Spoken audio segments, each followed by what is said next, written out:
In today's video, I'm very excited because I'm going to be showing you how you can easily photograph your needle felted sculptures and get a really professional look. My name is Charlotte Allen and you've reached my channel, The Felting Alchemist. One of those things that people often struggle with when they're selling anything is the photos. And I'm really conscious that photography is not everybody's forte and it's not really mine, but I've kind of learnt different tricks and ways of photographing things to kind of get the best out of them, get the best angles, so that when I put the photo on my shop, it shows the sculpture that I'm selling at its best. So today I'm going to show you how I photograph my sculptures, so hopefully you can take away some hints and tips that you can then utilise when you photograph your sculptures in the future. So for this quick masterclass, I'm going to be taking you outside, so I will see you in a moment. So the first thing you need to consider when you're photographing your sculptures is the lighting. So I've come outside because the lighting's better, but if we have a little scooch around the garden here, now I wouldn't photograph under the washing line, but say for some reason there was a pretty flower there or something and I fancied photographing my sculpture next to that, I probably wouldn't actually go for there because it's very, very bright and it's in the sun at the moment, and you'll end up with your photograph kind of being blown out and overexposed. So we don't want to choose anywhere with lots of sunlight. Likewise, around by the trampoline as well is too bright, and down by the slide and where all the flower border is there. However, up here we're in the daylight but we're kind of in the shade as well, and I'm quite fortunate because this is a north facing garden, which some people would say isn't very fortunate, but it is when you're taking photographs. So I'm actually going to set my photograph up here by the fountain because it's a nice background feature. For a start, it's always important to consider your background and what you want to have in the background, but it's also not in the full sunlight, it's in the shade, but it's still light enough that we can get all the colours and all the detail of the sculpture easily. So I'm going to set myself up here to take my photograph of my sculpture, and I will be back in a second when everything is set up and ready to go. I've got my needle felted mermaid here on a tin, and I'm just having a think about what I want to be behind her when I take the photograph. So I've got this kind of snail sculpture here which could be behind her. I'm also going to use the aperture on my camera phone as well, so a lot of this is going to get blurred out because I'm going to do it in portrait mode, but I still really want to think about what's going to be behind her because the colours that are behind her are really important as well. So I've got the hostas here, I've got these pots here. I quite like the fact that I've got these pots staggered here, so I'm going to probably place her on the corner, I think, maybe around about here, and just turn her ever so slightly, because I don't like to take photographs of things straight on like this because I think you lose a lot of the shape, whereas if they're slightly angled you get a bit more of the sculpture, you get more of what the sculpture's shape is, and a few more angles and things like that, and it's just a bit more interesting to look at overall. So now I've got her in position, I'm going to get my phone out, and you don't need to have any kind of expensive camera. I mean, you can do, you can, if you've got like a fancy Canon or a Nikon or some kind of lovely SLR, use that, because it would be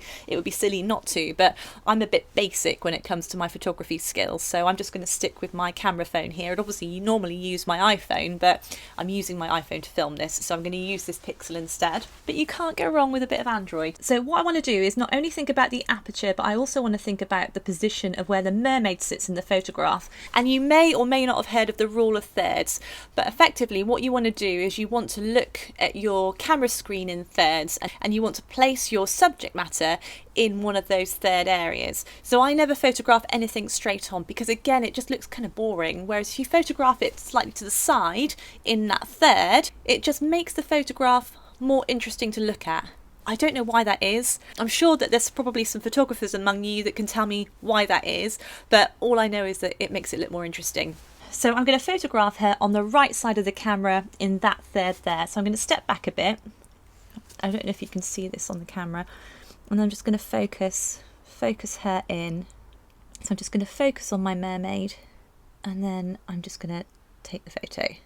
And then I think I'm going to do a slightly more close-up one. Again, I'm going to focus on her face and take that photograph, like so. What I might do then is I might place her over here instead. So she's got this kind of purple hosta flower behind her, and then take another photo on the other third, and I might actually even twist her around a bit more just to get a bit more of the side profile of her, like so. And I'm just going to take it back a bit and grab that. Okay, so the key things to remember are that you don't want to take this photograph in bright sunlight, so you don't have any shadows being cast over your sculpture, because that will change how it looks, and it will change the colours of your sculpture as well, which you don't want. You want to try and keep it as true to its original colour as you can, really, because you're selling it at the end of the day, and you don't want it to be so vastly different from the actual sculpture as what it is on the photograph, because if someone buys it and it arrives at their house, they might think, oh, well, this looks nothing like the colours that I thought it was going to look like, and it doesn't match with my baby's bedroom. So it's really important to try and get those colours as close to the original sculpture as possible. Okay, and that's why it's really important to take it in this this daylight where you don't have extreme sun and you don't have loads of shade as well. It's that kind of lovely Goldilocks lighting. It's just right, not too bright, not too dark. So that's what I like to go for. Again, really important to remember your background. Think about what's behind your sculpture, because if you've got, like, I don't know, some kind of old dirty glass behind it or something like that, again, it takes away from that professional look. And always try and make your background fit in with your sculpture and your subject matter, especially if you're selling these items. If you're just doing an Instagram post, it doesn't matter as much. But if you're, say, for instance, selling a baby's mobile, you wouldn't necessarily take it outside because it doesn't fit in that environment normally. You'd want to take it in a bedroom. You'd want to take that photograph in a bedroom with maybe some bunting behind it, maybe, I don't know, like a simple baby rattle or something like that in the background, just to show that it's a baby mobile. So you need to think about those things too. Having said that, you can't go wrong with a white background. Just put your sculpture in front of a white background. It looks really clean and professional. And there's something about having a sculpture on a white background that just makes it pop, and it catches people's eye more rather than having it on a really busy background. Now, I've photographed this on a busy background now just to show you a few basic photography skills, but if you've got a white background, I would definitely take some images on a white background, and then also do some photographs where you've got a background which is in context with your sculpture and where you would expect it to go if someone bought it as well. So you've got kind of a mixture of things, especially if you've got like an Etsy shop or something like that.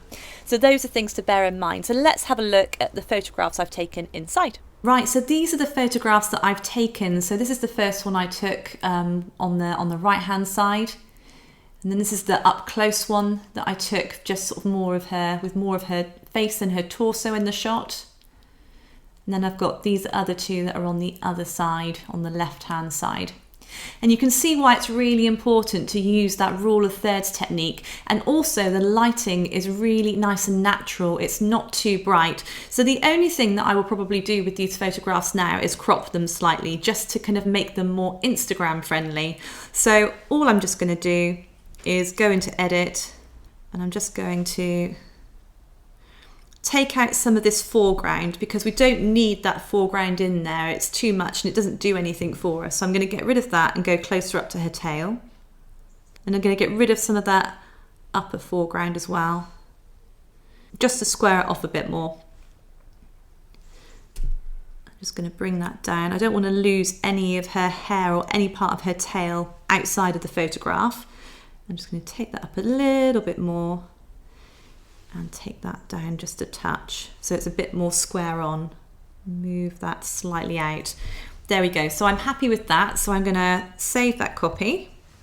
So it now looks like this. So it's just a bit more focused in on the mermaid. We're not getting distracted by too much of the background, but the colours of the background work really nicely with the bright colours of her blue in her tail and the pink in her hair.